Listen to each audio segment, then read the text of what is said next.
ঈশান, অনুশ্রী, আয়ুষ কুসুমের ছলচাতুরি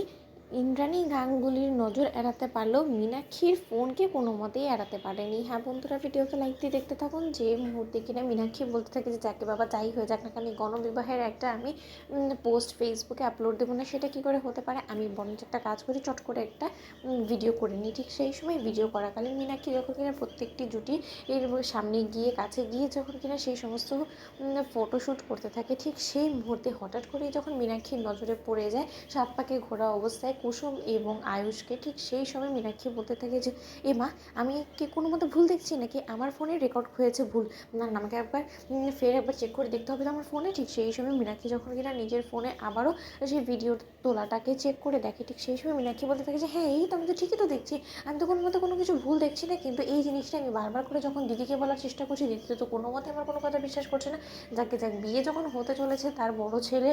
এবং ঘরে যখন তার বড় ছেলের বউ আসতে চলেছে এবং তাও আবার তার অজান্তে, তাহলে বরঞ্চ সেটাই হোক। আমিও দেখি দিদি যখন কিনা তোমার সামনে আসল সত্যটা ফাঁস হবে এবং এই গণবিবাহের আয়োজনটা শেষ হওয়া মাত্র তোমার কপালে যখন বাজ পড়বে না, তখন আমি সমস্ত কিছু তাকিয়ে তাকিয়ে উপভোগ করবো। এছাড়া তো আমার কাছে কোনো রকম কোনো কিছু করণীয় নেই, তার কারণে আমি তোমাকে বারবার করে সাবধান করেছি, কিন্তু তুমি কোনো মতেই সাবধান হওনি। ঠিক সেই মুহূর্তে যখন কিনা এক পর্যায়ে সমস্ত জুটিদেরকে পুরোহিত মশাই বলতে থাকে যে নিও এবার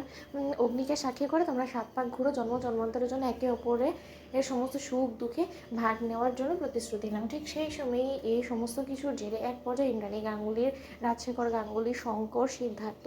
নেনাকে সমস্ত লোকেরা যখন কিন্তু তাদের উপরে ফুল ছিটাতে থাকে, ঠিক সেই মুহূর্তে ইন্দ্রাণী গাঙ্গুলি বলতে থাকে যে আয়ুষকে কোথাও আমি কেন দেখতে পাচ্ছি না, আয়ুষটা গেল তো গেল কোথায়, আমি ওকে সমস্ত দায়িত্ব দিয়েছি কিন্তু তাই বলে ওকে গায়েব হয়ে যেতে তো আমি বলিনি, কিন্তু আয়ুষকে তো কোথাও দেখতেও পাচ্ছি না। ওদিকে শঙ্কর না হয় ওর মেয়ের বিয়ে নিয়ে ব্যস্ত, কিন্তু আয়ুষ ওর প্রিয় বান্ধবীর বিয়েতে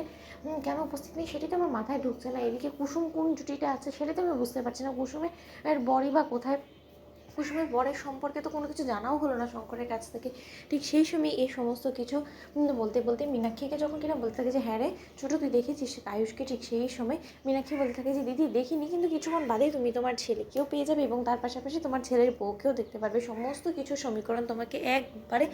মিলিয়ে দেবে তোমার আদরের দুই গুণধর ছেলে এবং ছেলের বউয়েরা, তুমি দেখে নিও। ঠিক সেই সময় ইন্দ্রাণী গাঙ্গুলি যখন বলতে থাকে যে আর একটা বাজে কথা বলে না ছোটো, আমার থেকে খারাপ কেউ হবে না, এই আমি তোকে বলে রাখলাম, তুই বড্ড বেশি বার বেরিয়ে গেছিস জানিস তো, তুই কী নাকি উল্টোপাল্টা কথা বলিস বলতো। ঠিক সেই সময় কথা বলা মানে মীনাক্ষী বলতে থাকে যে উল্টোপাল্টা কথা আমি বলছি না, তোমার চোখে ধুলো আমি দিচ্ছি না, বরঞ্চ এই